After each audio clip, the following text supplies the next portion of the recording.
How important is this connector human being in a society's development? If you're trying to fix, in your case, poverty in Karachi or in Pakistan, it's huge. It's huge because this top-down control-driven institutional thinking doesn't work in networks. You can only survive in a network if you're open, random, and supportive, ORS. You can't survive. One of the most efficient networks is Twitter, or X, as it now is. It's entirely open, it's completely random, and if you're not supportive, you'll die in there. It's not easy to get that mindset. They don't know how to fix it. They're just throwing things at it, hoping it might work. People don't know how to do that.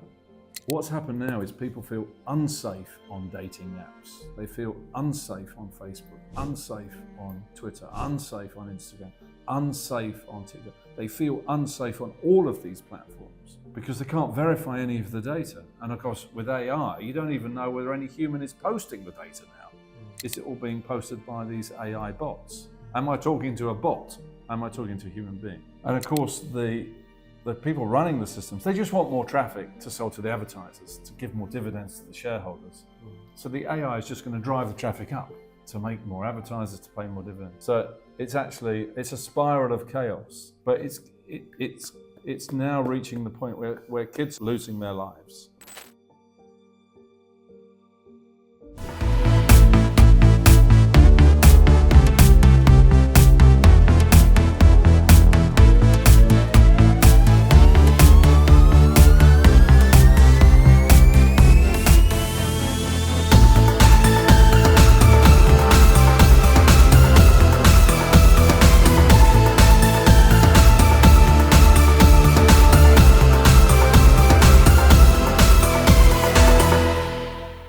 So hi everyone, I am extremely, deeply, passionately honored to meet this amazing man, Mr. Thomas Powers. My brother from another mother, Bertola, talks about him all the time in all his talks, and he's the one who got me connected to him. Thank you, Bertola. He founded one of the first business social media communities. The first. The first. 1998. Before LinkedIn was born. 4 years. Amazing. And he has been connecting people, I'm guessing, most of his life, even before that, probably. Yeah, 30 years. Yeah, 40 years. I'm 60 next Tuesday, so yeah. Oh, happy birthday. 40, yeah, I've been connecting people for actually more than 40 years. Yeah. Tell us what was the first event that you did for connecting people? Do you know, it's crazy how it started, but there's a supermarket chain in the UK called Waitrose. Mm-hmm. Have you heard of Waitrose? And my first job at 16 was on that delicatessen, serving the meat and the cheese, the cheesecake, the salami. And that's where it all started, really. I didn't realise that until... Making the salami need the cheese? Well, kind of, because the way they set up a delicatessen is you have the meat, then you have the salami, then you have the cheese, and then you have the cheesecake. So you have this sort of starter, main course, dessert process. And you take people along the counter, and the counter's maybe 5 or 10 meters long. But what I noticed is that people were starting to bring the same thing back over and over again. Request the same kind of food over, thank you. Request the same kind of food over and over again. So I started to memorize what people ordered, right? Because I realized if Rehan was coming, he'd like this kind of ham, he'd like this kind of salami, his wife would like this cheese, and his kids would like this cheesecake. And I realized I had this memory where I could remember every single thing that you wanted. Then, as I started to learn people's names and their food habits. Is that what, did you want to connect with them? Did you want to be friendly with them? Or? Well, first I was connecting with them and their food. Then I started to discover that I could introduce them to one another if they ate the same food. Right, so it started with simple. Then I realized I could connect people together because they like the same sports. They like cricket, or they like football, or rugby, or tennis. Then actors started coming, actors and sports presenters started coming in from the movie stars, Oliver Reed and Dan Maskell from Wimbledon Tennis, Dennis Norden, who had a TV show. And I started to realize, oh, I can connect the actors. The actors don't necessarily know each other, or the TV stars don't know each other. And Is this because it was in an area, the Waitrose was in an area where all these posh people were living? I mean, Sorry to interrupt. really, they only put Waitrose in those kind of areas. It was. Waitrose is a premium, higher price store, it'd be fair to say, wouldn't it, John? Yeah. They target that audience. That's not to say that everybody who goes to Waitrose is wealthy, Right. but probably 1% of them are. But I just learned this memory thing, retain data, keywords, Metadata. food, metadata, tagging. And then I started to be able to realize I could hold a lot of this data in my head. And then much later on, I was about 19 or 20, I went to the Chamber of Commerce in Croydon. And Is that where we're living? my father had sent me to college there to study business and finance and marketing. I didn't know what any of those things were, but he said, you need to go and study in London, and you need to study these subjects. And I didn't know what business or finance or marketing was at all. I had no idea. He said, oh, you need to get connected into the Croydon Chamber of Commerce. I said, why? He said, well, you need to know everyone in the Chamber of Commerce. And I went to the Chamber of Commerce, and I realized I could remember everyone's name and what they did with one meeting. So It was a gift. But I'd never really had any gifts at school. I wasn't academic. I wasn't particularly good at mathematics. But I just had this memory for... But your gift was different. Names, tags. So, Pakistan, Rehan, Karachi, 40 million followers. You knew who to connect with whom, what basic points. And so when I met my wife at 24, she said, why are you always going out networking? You're always going out networking. You're always going to conferences and events and parties and dinners. I said, what do you mean?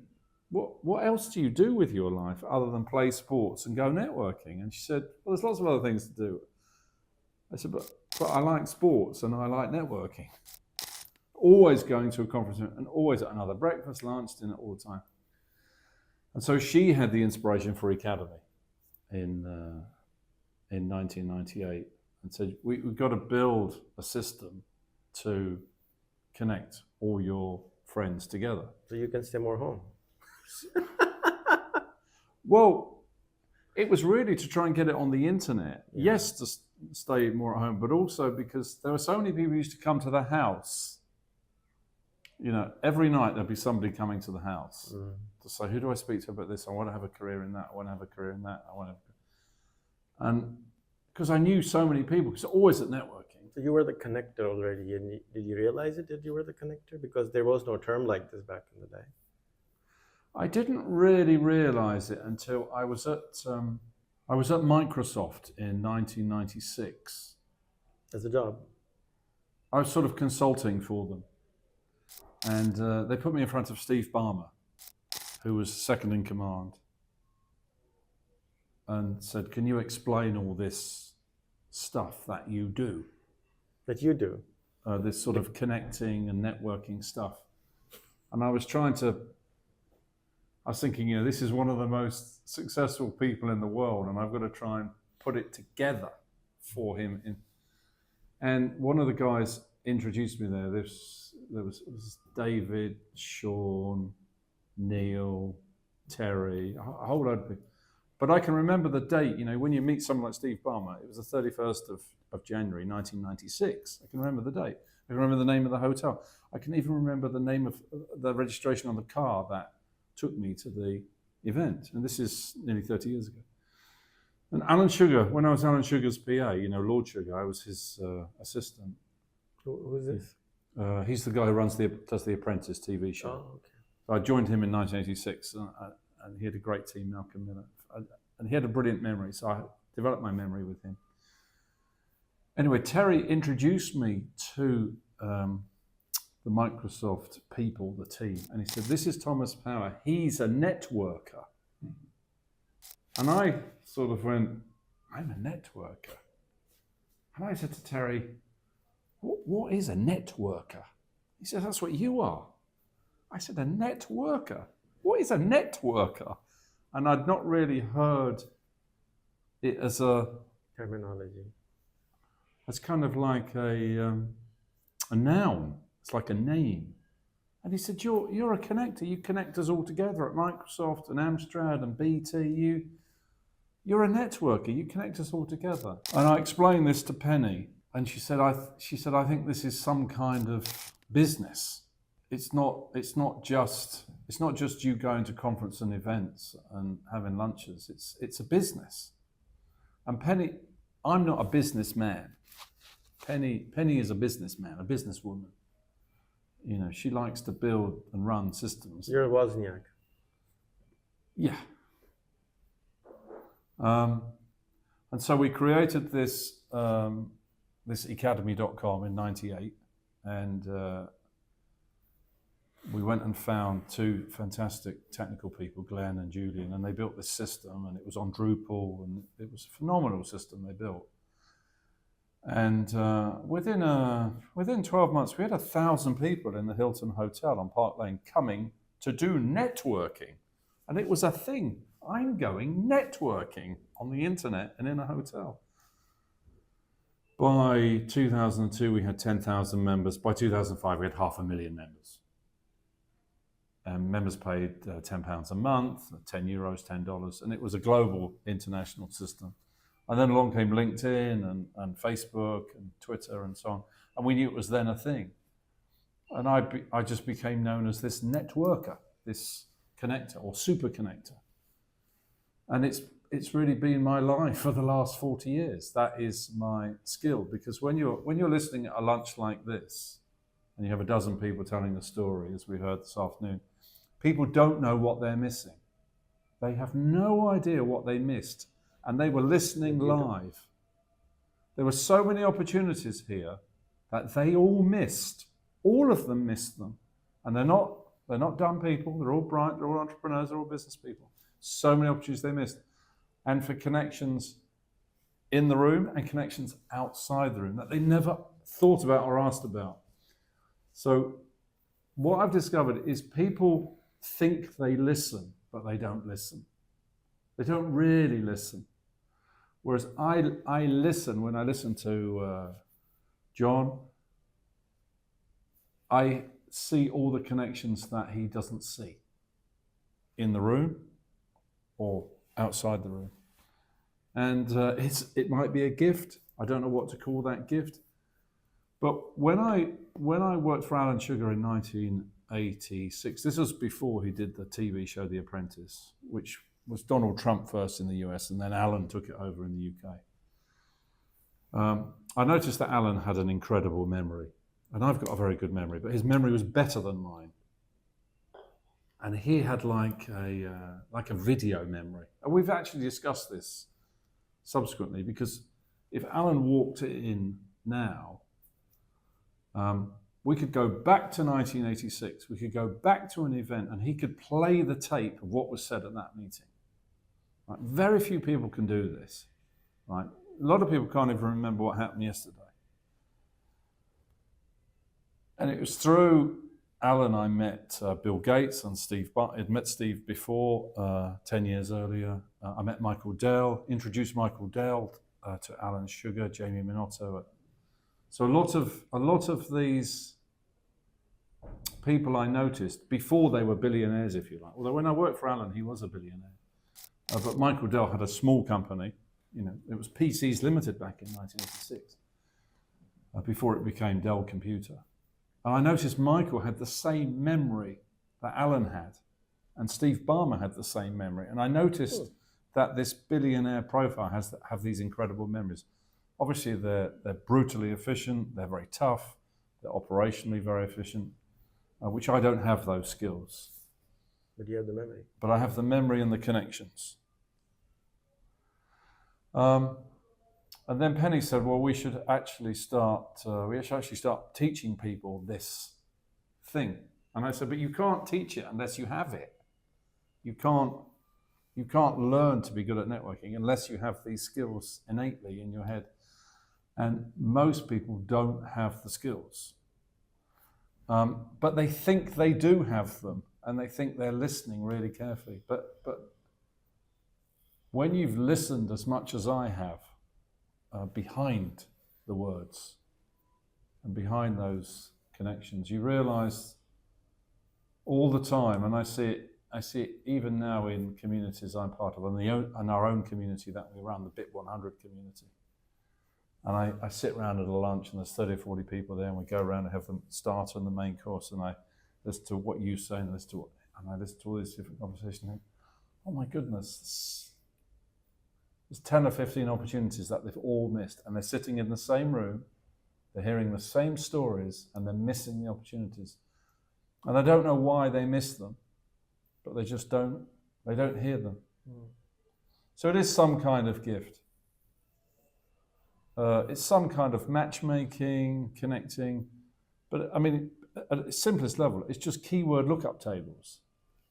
Now, the only time I've seen something similar to it is when I use ChatGPT. Because ChatGPT is not AI. ChatGPT is the next word predictor. It's not artificial intelligence. It's that he says that, you say that, the next word is. Because you've said that sentence and you've said that sentence, likely the next thing is this. That's exactly how my brain works. So when I've been using ChatGPT and the other ones like Smorg or Mistral, there's half a dozen of them now, they're all fairly similar. They're all working the same way, and it's given me great comfort because I think, the way our minds work is actually the same way they're programming this software. So as that becomes mainstream, and ChatGPT and the like, these large language models become, as boring as a spell checker, then humans will advance very fast because their memories will improve very quickly. Because the nature of those LLMs is exactly how a networking mind works, how a connecting mind works. Whereas in exams, it's your ability to remember specific answers to specific questions or specific statements, or like names, dates, or formulas or recipes. That's not how a networking mind works. And I believe there is such a thing as a networking mind. And it's a different kind of mind. And it might be autism. I might be autistic. But I see connections in things that people don't even hear. And so I've been doing that for 40 years. And I've probably connected tens of thousands of people around the world, including some who've got married, including people selling their businesses, people joining organizations, people completing transactions and deals and opportunities. And so I just keep doing it. I keep doing breakfasts, lunches, dinners, events. I keep doing it, and I realize that my body needs it. I love the world of Zoom and Google Meet and Teams and all these video systems, but nothing beats this. Nothing beats this. You and I have known each other 20 years online, but now we're like this. It's very different to through that. I get to hug you. You get to hug me, but it's very different than through that glass screen. You can't get what we had today on Zoom. A dozen people sharing their personal story. People wouldn't share their personal story on Zoom. And you know when you go through a lunch like this, they take time to get their confidence and share their story. And you notice the stories start off quite mechanical, and then as people rest and relax, get their confidence, then they get emotional. And it's only when you break through to that sort of alpha, beta, delta, theta down into where you get the keywords, where the matches occur. And as the great civil rights leader, Mayor Averell said, people People don't remember what you say. They don't remember what you say. They don't remember what you do. They only remember how you make them feel, what you leave them with. And when people are in business, they talk about what their products do, what they do. It's all very mechanical, task-based. People only remember how you make them feel. And so you have to get deeper. And it's only through networking and questions that you see who that person really is and find out what really matters to them. And it's not likely to be their products and services. Not to say they're not important. They need those to feed their kids and put a shelter above their head. But what really matters is who people are, not what they do. And I like to know who someone really is. You know, you have 3 sons and 3 daughters. What if I was with them, I'd be asking them, what kind of relationship have you really got with your father and your mother? And I'd go really deep. And they would tell me everything. And they would only just know me, but they'd tell me everything because I give the energy that I really do care. Because I really do care about people and their connections far more than I do all of the Business transactions. all the business transactions. Because they're all outputs of trust. When people feel comfortable and they trust, then those things complete anyway. It's the hard bit is at the beginning when people first meet, because they're not sure about you, they don't trust. I mean, even today here we have a dozen people for lunch and you see all a bit nervous and stepping around each other and should I say that or shouldn't I say that? Can I say that? Can't I say that? They're nervous. After an hour and a half, boom. Yet, when people step in the room at midday, you've got 12 strangers on a plane. It's illogical that they would share. But now you'll find these people will become friends for life once I stick them in a WhatsApp and they follow up and chat and talk and have coffee. And so you can advance groups very quickly, but people fail to do this in companies or in organizations generally because they focus too much on the product or the service, not the individual's real intimate self, all the things that are going on around them and all the connections they have in their life. Look how surprised people were when they discovered your connections or John's connections or Minnie's connections. I didn't know I was coming to a lunch where I'd meet those people. I didn't even think about I'd meet those people like that. Never even crossed their mind because they think they're listening, but they're not seeing the real connections. And there's a whole lot more that was missed. So yeah, I'm interested in the science of networks because I think Reid Hoffman and Mark Zuckerberg have made a mistake with LinkedIn and with Facebook. And they made quite a big mistake. And it's around the groups. Groups can't be bigger than 100 people. Even 100 is a lot. If I stick you in a room with 100 people and I say, Rehan, I want you to meet these 100 people, it's a lot of work. It's going to take you a while. But the other thing is that, we know groups have never worked on LinkedIn in 20 years. We know groups on Facebook have got wildly out of control. And these platforms are now so big, they're out of control. And groups of people have to be managed, they have to be vetted. And even in a group as small as 100, you have to, if you get them all to meet each other, they'll pick their favorite 30, they'll do business with 6, they'll get their 3 best friends. That happens every time. And in military terms, a platoon in the military is typically 30 men or women. And because they operate very efficiently together, 30. In a pack of wolves, when they take on a buffalo, there's typically 30 wolves to take down a buffalo. It's hard to do with a big... So operating in groups of 30 is very efficient.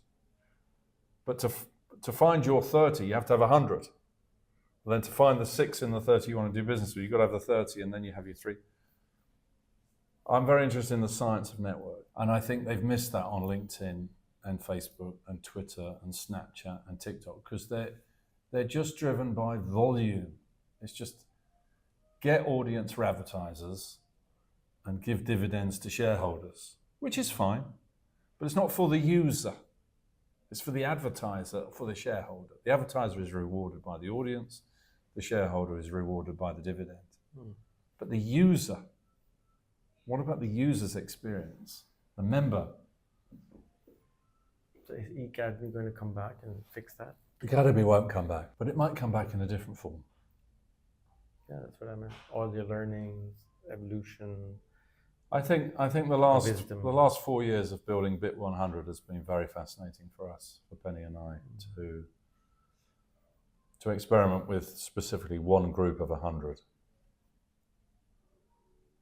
And so do you remove someone to add another one? Yeah, we do. Yeah. That's beautiful. How important is this connector human being in a society's development? Well, I mean, if you're like trying to fix, in your case, poverty in Karachi or in Pakistan, it's huge. It's huge because this top-down control-driven institutional thinking doesn't work in networks. It's closed, it's selective, it's controlling. It doesn't work. And you keep saying random. You can only survive in a network if you're open, random, and supportive. ORS. You can't survive. One of the most efficient networks is Twitter, or X as it now is. It's entirely open, it's completely random, and if you're not supportive, you'll die in there. Can't survive in there unless you're in that mindset on Twitter.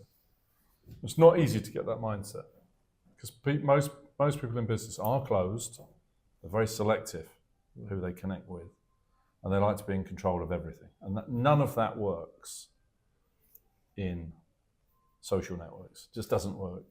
So if you're trying to fix a problem in a society, like poverty or education or any particular issue, you have to have an ORS mindset to make it work. So when you have the situation, the scale of the poverty, say over the last 14 years in the UK under the Tory government, it's gone up massively because they've got no expertise at the top of how to solve the base problem. They don't know how to fix it. They're just throwing things at it, hoping it might work, but they don't have any networking mindset in their head, so they can't fix it. And you've got to go right to the deep root and fix the network first before you can fix the problem. You have to fix the network first. People don't know how to do that. Don't you think it should be taught as a subject, since you have like specialty on it? And because it looks like you have, I understand that you were saying that you were born with this, but then I think many people have it. Yeah. I think you have it. I think many people have it, but it's not the majority. I think it's quite a small group. If I were to look at society, I would say it was probably 2 in 100. That's still a lot, but they don't know that.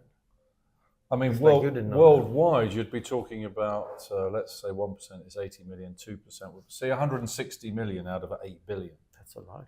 Would be a lot of networkers who have it. But they're not organized. And the trouble with the tools, the Facebook tools or the LinkedIn tools or the TikTok tools or any of these platforms, is they don't work the way their minds work. So I have to adjust my behavior to use LinkedIn. I have to adjust my behavior to use Facebook or TikTok. They're not working. The only one that's working, how I think, is Twitter.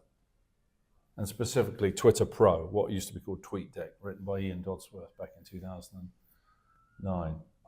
The one with the feed running like that. That's the only one that runs. That's like a networking mind, TweetDeck, or now it's called X Pro. Because that's how your mind's working in those rows, matrix-like. So they're not really, these platforms don't hold the attention of that 2%, that 160 million, because they're not It's not been built around their behavior. So we use them, but we leave dissatisfied, thinking, is that the best you can do? Whereas I think when we were building Academy, we were building an ORS platform. We were building a networking platform. But we couldn't compete against that free, venture capital-backed advertising. We just couldn't compete. And so the free platforms won. But they've created chaos. They've created mass suicide in terms of harm to children, massive trade in organized crime like fentanyl. We see the Senate hearing last week in the US, and all those senators saying, these chief executives, you've got to let the parents sue you, because those platforms are closed, selective, and controlling. They're not networking mindset platforms, so they get accused of being bully platforms or abuse platforms or child porn or perversion platforms or drug dealer or organized crime. They're designed to be beaten because networking minds know how to beat these kind of systems. So they're unsuitable. And as a result, you saw it yesterday with the United Nations-led Antonio Guterres talking about 2024, we're now living in a world of extreme chaos. Well, I actually talked about that in 2009 when I talked about ORS, which is the first time I'd ever talked about it on a TV show. And I said it'd take about 15 years for ORS to become the norm, which is 2024. And yesterday he talked about we're entering a period of total chaos in the world. And you can't survive this level of chaos without an ORS mindset. You're just not going to survive. Any minister, politician, chief executive, organization, they won't survive unless they've got that. So the time's coming. But you see, we're now living with these systems that are causing this chaos. And these systems are being funded by venture capital and advertisers to be free for the user. And because they're free, people are going to die. And people are dying and have died. Because that system has run its course.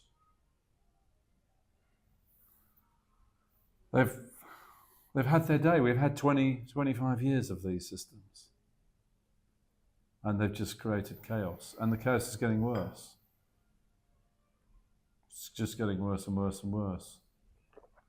What we've got is a few big platforms. What you need is lots and lots of small. You need lots and lots of small intimate groups. So you need big, small, lots of small.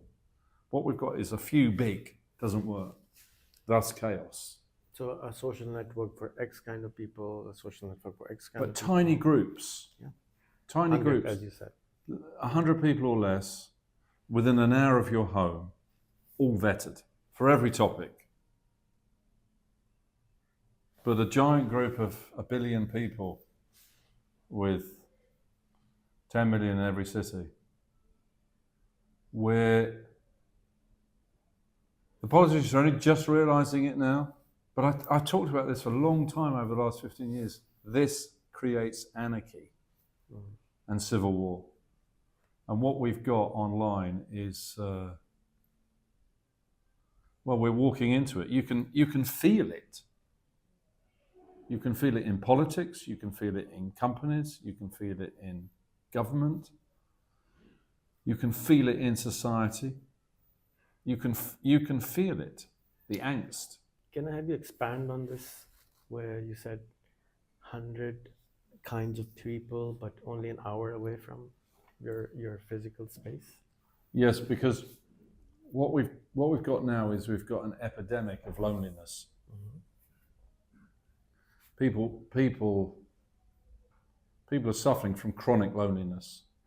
And you think, well, how is that possible? We've got all these dating apps, we've got all these social networks. how could people possibly be lonely? And it's because they don't know how to fit into these systems. And I think it was, who was it said? Wayne was talking about the fact that people feel bullied just because people celebrate their holiday or celebrate their win or their job or their, I'm inadequate because, so even people's posts are causing people distress because people don't know how to post even properly to not harm their peers or their friends. So that has to be trained, that's got to be educated. But you can't do that in massive groups. You've got to do that in small, intimate groups. And you want to know everyone in your group of 100 has been vetted and is nearby. You can meet them physically within an hour. Not to say you can't join other groups internationally, of course, as you do. But you want vetted people in every niche on your doorstep within an hour's drive or an hour's train ride so that you know they're all safe. What's happened now is people feel unsafe on dating apps. They feel unsafe on Facebook, unsafe on Twitter, unsafe on Instagram, unsafe on TikTok. They feel unsafe on all of these platforms because they can't verify any of the data. And of course, with AI, you don't even know whether any human is posting the data now. Is it all being posted by these AI bots? Am I talking to a bot? Am I talking to a human being? And of course, the people running the systems, they just want more traffic to sell to the advertisers, to give more dividends to the shareholders. So the AI is just going to drive the traffic up to make more advertisers, to pay more dividends. So it's a spiral of chaos. But it's now reaching the point where kids are losing their lives, where we've got potential civil war based around, in the United States, it's based around the left and the right. In Europe and the farmers and the tractors, it's based around climate. But you see that these systems are designed to force you to choose the left or the right, the yes or the no, this way or that way. That's how they work, to sell more advertising. So they're designed to divide you. They're designed to upset you. They're designed to piss you off. That's how they make more advertising money. That's how they pay more dividend. But if you let them run wild, as we have done for 20 years, and organised crime sees the benefit of using them as well, or any form of organised child pornography, they get out of control, which is where they are right now. And no amount of AI can save us from how bad they've got. Because you want lots and lots of small groups. You don't want a few big ones. You want a big, small strategy, not a big strategy, not a small, big strategy. Having 6 platforms with 1 billion people on them isn't working. It's just going to be more chaos. And it's in their shareholders' interest for the chaos to continue to sell the ads. And the AI is going to be programmed to make it worse. Because the AI will soon learn. You want this outcome, then we have to create this content. And we know how fast these things learn. Thank you so much for your time. I know you have to run. Just one last question is, you saw the video about the school, you saw what I'm doing. That's beautiful. Any suggestions, any feedback? Well, keep doing more of what you're doing, because it's brilliant. You being the super networker, obviously, kids becoming networker at such a young age. Obviously, try if you can to teach the networking mindset into the children, that ORS thinking, to look for the connections that aren't obviously there, to look round the corners of the connections, and try if you can to put them into small, intimate groups, if you can. Groups of smaller than 100, ideally groups of 30, or groups, but depending on how you're structuring it, but try and keep them in small, intimate groups that are vetted. If there's any misbehavior, you take that person out of that group. So they always feel safe in that group and they never feel unsafe or bullied. But keep those groups very small. Don't fall into the trap of scale. If you need scale, more groups, but not more people on a single platform. The biggest issue we're now facing is the downside of large group size. That's what causes the disturbances in Pakistan, in India. It's causing the disturbance in the United States. It's causing the disturbance in Europe. Once groups get too big and they're well organized and they're well financed, they're very dangerous. Because you're effectively allowing armies to form. And bad actors see that as an opportunity. And those bad actors can be countries, or they could be organized crime. So for your kids, keep them in small, intimate groups with lots and lots of physical events as well. You know, our group of 100, we have a paddle group, paddle tennis. It's not just business networking. It's sports as well. Physical meetups. The demand for physical is going to go through the roof. Once AI runs wild, people are going to get totally sick of what AI does to their platforms and say, I want to physically meet again. I want to go for breakfast, lunch and dinner. I've always preferred breakfast, lunch and dinner networking. It's going to make a massive return. To all those kids in your schools, focus on the physical in small, intimate groups. They'll be fine. Avoid the big. Thomas, more power to you. Well, thank you. Thank you so much. Cheers, Rehan.